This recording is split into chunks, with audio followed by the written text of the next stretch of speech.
3 विषय हो गए। अभी जो 11 बजे से 2 बजे का सत्र है उसमें 2 विषय रखे गए हैं। ये 2 विषय है भारत के विभाजन के षड्यंत्र से प्रभावित मूल निवासियों को नागरिकता के अधिकार से वंचित करने का षड्यंत्र। ये मामला आसाम से रिलेटेड है। आसाम में अभी नेशनल सिटीजन रजिस्टर बनाया जा रहा है। तो वहां पर अभी लगभग 40 लाख के करीब लोग जो है जिनको नागरिकता से अभी अलग रखा गया है और इन लोगों ने अपने सबूत पेश किए हैं। उन लोगों को नागरिकता के तौर पर मान्यता दी गई है। आसाम की बात मैं आप लोगों को बता रहा हूं। आसाम के बाहर संघ परिवार के लोगों ने यह प्रोपेगेंडा किया कि ये बांग्लादेश के मुसलमान हैं जिनको हम नागरिकता के अधिकार से वंचित कर रहे हैं, वो बांग्लादेश के मुसलमान हैं। मगर जब मैं वहां आसाम गया तो आसाम जाने के बाद में मुझे पता चला कि वो लोग बांग्लादेश के मुसलमान नहीं है, schedule caste, schedule tribe, backward class के लोग हैं और बांग्लादेश के भी नहीं है। वो हमारे अपने ही भारत पाकिस्तान की जो लड़ाई, भारत पाकिस्तान का जो विभाजन हुआ, वो विभाजन होने की वजह से बहुत सारे लोग जो है जो उधर बांग्लादेश में या बंगाल में जाना नहीं चाहते थे, नहीं जाना चाहते थे, नहीं रहना चाहते थे, वो लोग भारत आए। उनका सारा प्रॉपर्टी, घर, रिकॉर्ड सारा का सारा पाकिस्तान में है, इस साइड के था और वो सारे के सारे भारत आए। उनको रिकॉर्ड मांगा जा रहा है, रिकॉर्ड है नहीं। भारत सरकार ने कानून बनाया कि 71 तक जो लोग आए उनको रिकॉर्ड नहीं मांगा जाएगा। अभी शुभंकर बराबर है ना? तो वो जो अभी 40 लाख लोग जिसके बारे में संघ परिवार के लोग कह रहे हैं कि वो बांग्लादेश के मुसलमान है, मैं खुद जाके आया, वो SC ST OBC के लोग हैं। ये नमोशिद्रा लोग है। ये जो बाबा साहब अंबेडकर जिस चुनाव क्षेत्र से संविधान सभा में चुनकर गए थे, वो एरिया खुलना, जसोर, बोरीशाल, फरीदपुर, ये कलकत्ता को लगा हुआ है, बॉर्डर है। ये यहां से बाबा साहब अंबेडकर संविधान सभा में चुनकर गए थे। जब ये बात हम लोगों को मालूम हुई, हम लोगों ने वहां ये जागरण अभियान शुरू किया और ये जागरण अभियान शुरू किया कि देखते हैं संघ परिवार के लोग उनको किस तरह से उसको माइनस करते, देखते हैं उनकी कितनी औकात है, देखते हैं वो किस तरह से करते हैं। और मैं आप लोगों को भी थोड़ा सा बताना चाहता हूं कि अगर हम किसी भी मुद्दे के साथ जुड़ जाते हैं तो वो मुद्दा फिर नेशनल लेवल का हो जाता है और फिर उस मुद्दे के साथ छेड़छाड़ करना इतना आसान नहीं है। फिर चाहे संघ परिवार अपनी पूरी ताकत लगा दे,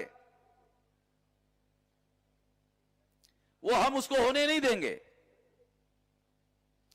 क्योंकि ये जो ब्राह्मण बनिया मीडिया है, प्रचार है, ये आसाम के बाहर प्रचार करा वो बांग्लादेशी मुसलमान है, मगर वो बांग्लादेशी मुसलमान नहीं है।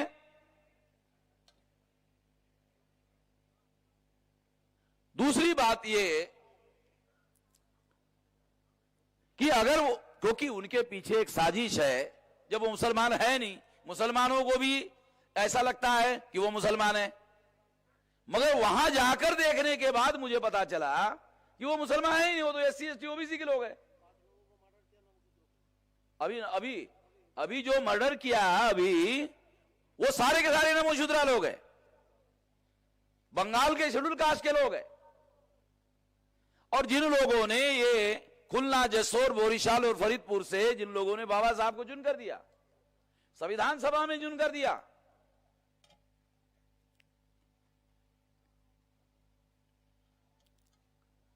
तो ये बात जो है, ये बात हमने ये विषय इसलिए रखा क्योंकि ये संघ परिवार के लोगों को नंगा करना जरूरी है।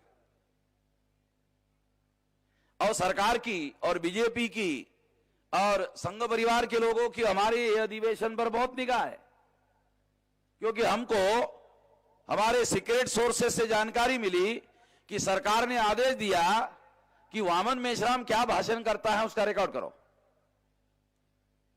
तो इसका मतलब हमारे ऊपर ध्यान है, मैं क्या बोलता हूं उसके ऊपर ध्यान है।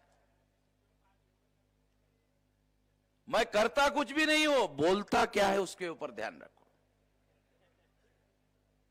यानी बोलने का भी डर लगता है उनको, अभी करने का तो शुरू नहीं किया। वो आने वाले समय में जब हमारा 6 महीना परिवर्तन यात्रा और 6 महीना आंदोलन चलेगा तब हम करके दिखाएंगे, और 2024 तक ये 6 लाख गांव का आंदोलन खड़ा हो जाएगा। तो 6 लाख गांव का आंदोलन खड़ा हो जाएगा तो ये लोग जाएंगे कहां? कौन से गांव में जाएंगे? हर गांव में हम लोग हैं तो कहां जाएंगे? अगर इधर जाते हैं तो चाइना है, इधर जाते हैं तो पाकिस्तान है, कहां जाएंगे? हाँ, इधर बांग्लादेश है, हाँ, और ये समंदर है, डूब के मरेंगे तो नहीं है। और हमारा कोई ऐसा इरादा नहीं है कि किसी को मारा जाए, हम इस तरह की कोई अन्याय करने की बात नहीं कर रहे हैं। न हम अन्याय सहेंगे, ना अन्याय किसी को करने देंगे, ना किसी के ऊपर अन्याय करेंगे। तो ये जो आसाम के बारे में सारे देश भर में झूठा प्रोपेगेंडा कर रखा है कि वो बांग्लादेशी मुसलमान हैं, वो SC ST OBC के लोग हैं। अभी मैं गुवाहाटी में जाकर बड़ा कार्यक्रम करके आया और सारे लोगों का यह कहना है, अभी मैं दिल्ली में जंतर मंतर पर भी बड़ा कार्यक्रम करने वाला हूं उन लोगों को आसाम से लाकर, ताकि मालूम हो जाए कि तुम जो प्रोपेगेंडा कर रहे हो ये बांग्लादेश के मुसलमान हैं। मुसलमान हैं तो क्या इंसान नहीं है क्या? इंटरनेशनल लॉ के अनुसार अगर कोई दूसरे देश का नागरिक किसी और देश में आ भी रहा है तो उसके साथ भी आपको मानव अधिकार के दृष्टिकोण से ही व्यवहार करना पड़ता है। आपको किसी भी इंसान के साथ में मानव अधिकार का उल्लंघन करते हुए कोई व्यवहार नहीं कर सकता। और ना हम इस बात के पक्ष में हैं अगर वो बांग्लादेश के मुस्लिम भी आए हुए हैं।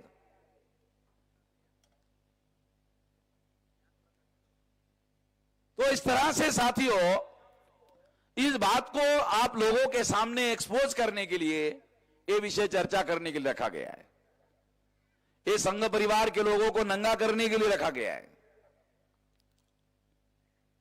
और आप लोगों को यहां से जाने के बाद, अपने अपने राज्य में जाने के बाद, अपने अपने जिले में जाने के बाद इस बात का प्रोपेगेंडा करो कि ये जो आसाम से ये बांग्लादेशी मुसलमानों को आप निकालने की बात कर रहे हो तो ये तो SC ST OBC के लोग हैं।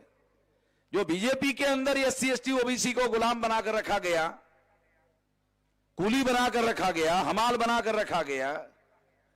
जो ब्राह्मणों के पार्टी में हमारे SC ST OBC के जो नेता लोग हैं तो वो नेता नहीं है तो कूली है या तो हमाल है। हमाल से आगे और एक डिग्री है, दलाल है। अपने अपने लेवल पर उन लोगों का वो लोग इस्तेमाल कर रहे हैं। तो ये जो जानकारी देने का जो सोर्स है मीडिया, ये मीडिया भी उनका ही है। ये ब्राह्मण बनिया लोगों का कब्जा है सारे मीडिया पर। अभी मैं ये मीडिया, जैसे मैं EVM के विरोध में सुप्रीम कोर्ट गया, मैं अभी EVM मशीन के साथ साथ इस देश में जो मीडिया है उसके बारे में भी सुप्रीम कोर्ट में जाने की योजना बना रहा हूं मैं। उसका सारा अभी सारे देश भर में सर्वे कर रहा हूं, डाटा इकट्ठा कर रहा हूं कि किस तरह से ये लोग संविधान का उल्लंघन कर रहे हैं। उसका डाटा इकट्ठा कर रहा हूं और उसके सबूत इकट्ठा कर रहा हूं और सबूतों के आधार पर सुप्रीम कोर्ट में जाएंगे। और मीडिया जो एक तरफी करने का काम कर रहा है, तो मीडिया के रेफरेंस में मैं एक बात आपको बताना चाहता हूं जो बहुत अहम है। मीडिया कोई इंडस्ट्री नहीं है, मीडिया कोई व्यापार नहीं है, मीडिया कोई उद्योग नहीं है। और पेपर चलाने के लिए, इलेक्ट्रॉनिक मीडिया चलाने के लिए आपको इंडस्ट्री का लाइसेंस नहीं लेना पड़ता, ना इंडस्ट्री से आपको अनुमति मिलती है, क्योंकि मीडिया शुरू करने के लिए आर्टिकल, संविधान का जो 19 आर्टिकल है उसके तहत अलग कानून है और उस कानून के तहत अनुमति लेनी पड़ती है। पेपर चलाना कोई इंडस्ट्री चलाना नहीं है, पेपर चलाना कोई व्यापार करना नहीं है, उद्योग करना नहीं है। यह आर्टिकल 19 के तहत अलग परमिशन लेनी पड़ती है, जिलाधिकारी से अलग परमिशन लेनी पड़ती है, रजिस्ट्रार ऑफिस से परमिशन लेनी पड़ती है। तो यह कोई इंडस्ट्री नहीं है, ये मौलिक अधिकार है। और मौलिक अधिकार अखबारों के मालिकों का अधिकार नहीं है। टीवी चैनल का जो एग्जीक्यूटिव ऑफिसर है, चीफ एग्जीक्यूटिव ऑफिसर सीओ, उसका अधिकार नहीं है। वो जो अधिकार है वो मौलिक अधिकार है और जनता को अधिकार दिया गया है, मौलिक अधिकार। अगर वो जनता का अधिकार है तो जनता के विरोध में खबरें छापना वही मीडिया करता है। या तो वो विरोध में खबर छापता है, या तो खबर को ब्लैकआउट करता है, या तो खबर इस तरह से छापता है कि कैरेक्टर असासिनेशन करता है, चरित्र हनन करता है, या तो चरित्र हत्या करने का काम करता है ताकि वो समाज में आंदोलन में खड़ा ना हो सके। जैसे मुसलमानों के विरोध में प्रचार किया जाता है कि आतंकवादी है,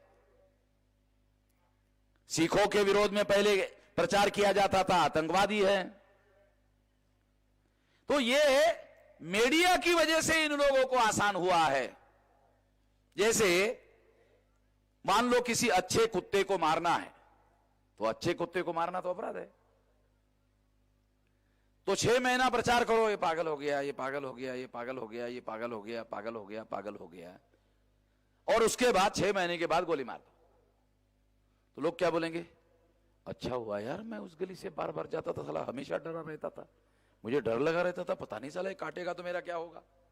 अच्छा हुआ, यानी वो लोग बोलेंगे ये अच्छा हुआ, अन्यथा उसको नहीं मार सकते आप। उसी तरह से अगर अच्छे इंसान को मारना है तो प्रचार करो आतंकवादी आतंकवादी आतंकवादी आतंकवादी आतंकवादी, फिर गोली मार दो, फिर एनकाउंटर कर दो। लोग क्या बोलेंगे? अच्छा हुआ, पता नहीं साला क्या करता है, ये देश के लिए खतरनाक है, देशद्रोही लोग है, अच्छा हुआ मार दी।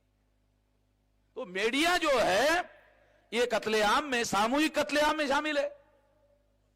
तो ये देशद्रोह से भी ज्यादा खतरनाक काम में लगे हुए है मीडिया भारत का।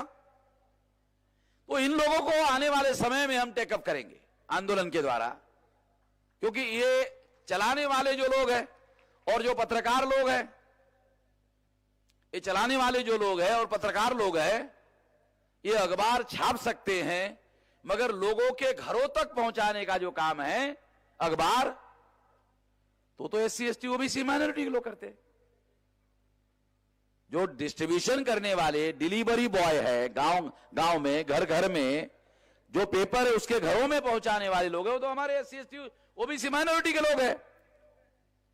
अगर उनका हम संगठन खड़ा कर दे तो इनके अखबार घरों तक कैसे जाएंगे? अभी हम लोगों को पता चला, अभी ये कानून बना कि जो चैनल आप देखेंगे उतने ही चैनल का पैसा आपको पे करना है, जो चैनल आप नहीं देखेंगे उसका पैसा पे करने की जरूरत नहीं है। तो आने वाले समय में हम लोग जरूर आने वाले समय में 2024 तक हमारा अपना भी चैनल ओपन करने की दिशा में हम लोग आगे बढ़ेंगे। अभी हमारे पास इतनी ताकत नहीं है कि हम अपना सैटेलाइट चैनल खड़ा करें, मगर 2024 तक तो हम लोग अपना सैटेलाइट चैनल बनाने के लायक हो जाएंगे। सोशल मीडिया में तो आज हमारी बड़ी आवाज है। जब परिवर्तन यात्रा हमने निकाला था तो कम से कम 34 देश और ज्यादा से ज्यादा 64 देशों के लोगों ने हमारे परिवर्तन यात्रा को देखा। तो ये जो आसाम में ब्राह्मणवादी लोग जो है वो प्रचार कर रहे हैं कि इस बांग्लादेशी मुसलमान है, वो मुसलमान के बजाय वो SC ST OBC के लोग हैं, तो उनको वोटर लिस्ट से क्यों हटाना चाहते हैं? सवाल है, उनको वोटर लिस्ट से क्यों हटाना चाहते हैं? असली वजह ही है क्योंकि वो MLA कौन चुन कर आएगा, MP कौन चुन कर आएगा, उनके नियंत्रण में है, और वो चाहते हैं कि इनके नियंत्रण में ना हो। जैसे कल आपने डॉक्टर कफील खान की बात सुनी, तो उन्होंने मुझे प्राइवेट में बताया कि वो सारे के सारे गरीब परिवार के लोग बच्चे थे। तो मैंने कहा आप जिसको गरीब कह रहे हैं, तो मैं आपको बताता हूं वो गरीब लोगों का क्या नाम है। वो गरीब का एक नाम शेड्यूल कास्ट है, गरीब का दूसरा नाम शेड्यूल ट्राइब है, गरीब का तीसरा नाम नोमिडिक ट्राइब है, गरीब का चौथा नाम MBC है, गरीब का पांचवा नाम OBC है। ये है वास्तविक गरीब। ये जो पिछली बार हमने सब्जेक्ट रखा था कि जाति वास्तव में भूखमरी और गरीब रखने के पीछे का मूल कारण है, ऐसा रिसर्च एक अमेरिकन यूरोपियन जो साइंटिस्ट है, अर्थशास्त्री है, उस अर्थशास्त्री ने डाटा के साथ यह प्रमाणित किया और उसको नोबेल प्राइज दिया गया।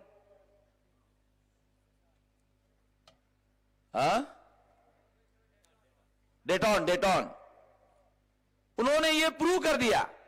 भारत के किसी भी मीडिया ने उसके ऊपर एडिटोरियल नहीं लिखा। वो एडिटोरियल लिखते तो सारे देश को मालूम हो जाता। तो ये सिद्ध है कि वो जो गरीब है वो शेड्यूल कास्ट है, शेड्यूल ट्राइब है, नोमिडिक ट्राइब है, MBC है, OBC है, वो लोग है, माइनॉरिटी है, वो हमारे लोग है। तो हमारे लोगों को उन्होंने 400 बच्चों में से 70 को बचाया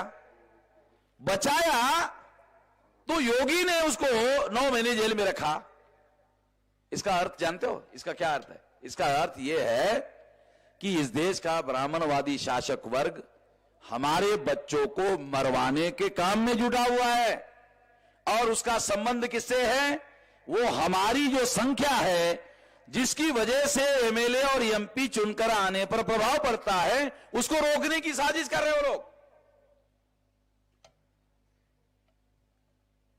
तो ये बहुत सारी बातें हो रही हैं देश में, और जितना जल्दी हो सके आप लोगों को, जैसे मैंने पहले भी कहा, आपको डेली 2-3 घंटे का समय ग्रामीण विभाग में रहने वाले जो लोग हैं उनको जगाने के लिए, उनको जोड़ने के लिए, उनका संगठन निर्माण करने के लिए खड़ा समय लगाइए।